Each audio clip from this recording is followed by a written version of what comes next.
All right, man. I still got the homie, Rick the Negotiator in the building, Yes, man. Once again, I met this man back to 2017? 17. Lil Gotti record. Funny story about the Lil Gotti record, bro. You almost got me beat up for that record, bro. Oh, man. You almost got me beat up. I won't say with who and I won't say all of that, man. But that record almost got me jumped in the club. It's a crazy record, man. But, crazy record. That's the game. So, you've been in the game, you said how many years?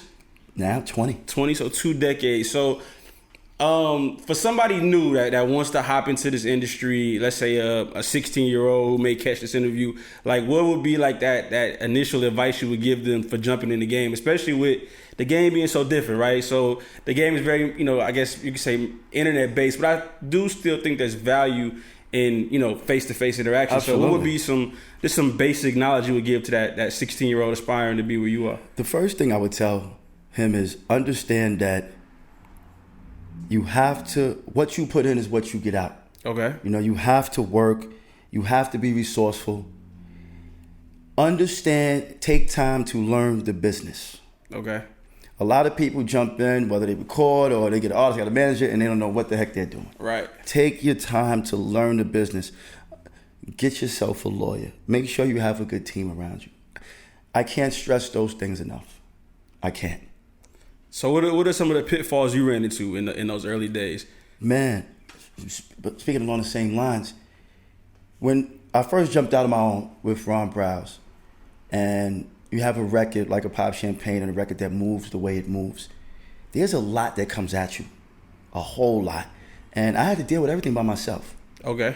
I had 20 people around me and I was by myself. So you was with the tour manager, the day-to-day manager. Everything. The barber. The babysitter, you name it, whatever had to be done. And it taught me that, as much as we all, want to wave the white flag and say, yeah, we did this, we did that, it's great and it's necessary to have a great team. It's a great team, which I cannot stress that enough. One of the biggest things I've learned. Okay.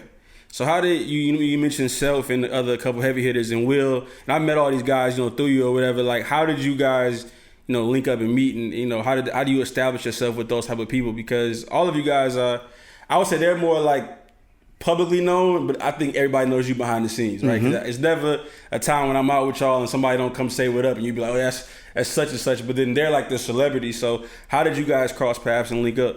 It's crazy. That was actually by design. But me and Will are cousins. Okay. And myself and Stunner are cousins. And when we were starting this, Stunner was away in school. Self was part of another DJ crew in New York called X Factor. Okay. That was with DJ Goldfinger, DJ Snatch One, himself, Frank Jugger, various others. Big Cap came from the Big Dog Pitbulls with Funkmaster Flex and those guys. We were looking to establish something. The heavy hitters had established themselves. The Big Dog Pitbulls had established themselves. And none of us were on radio. We were all in clubs, various clubs throughout the city at the time. And we were just like, let's come together. And we had a meeting at the Olive Garden in Times Square in New York City. And myself, Will, DJ Self, Snatch One, and several other people that were there. And in fact, it was the mother of Will's first child that actually gave the name, The Union. Just call yourself The Union. I came together and it stuck. And we wound up sticking with it. And as we kept growing, I was the label guy working with Alicia. They were the guys on the outside. And I was able to solicit and through my relationships with other record companies to help establish these guys by breaking all these new artists. And it just kept going from there. And every year we added more and more people. And it just kept getting bigger. And we started to jump out. We went to D.C. We came to Atlanta and put various people down to really spread it out on a national level. And it's been really, really a good thing to now that we have 12, 13 guys on radio. I believe there's 20 total. Okay. We have some young ladies in the group now. We have hosts, so we're pretty well-rounded. Got you. So, you dated a lot of, I don't want to say name dropping because that's not your thing, but you did name a lot of heavy hitters. So, outside of Alicia and Ron Browse, who are some of the other like heavy hitters that you've come across? Like, I'm trying to make this as candid as possible because I know we had these stories already, but being at Def Jam, being on the road initially, I got to travel with all of Disturbing the Peace, all of their artists, Ludacris, Bobby Valentino, etc. Rick Ross, working on the Triller album, Deeper Than Rap project, Teflon Don. Jeezy, coming out, Trap or Die. Rihanna, I remember getting the Umbrella record the day she walked in the building. and Okay. taking that and running with it. Man, there's so many. Neo.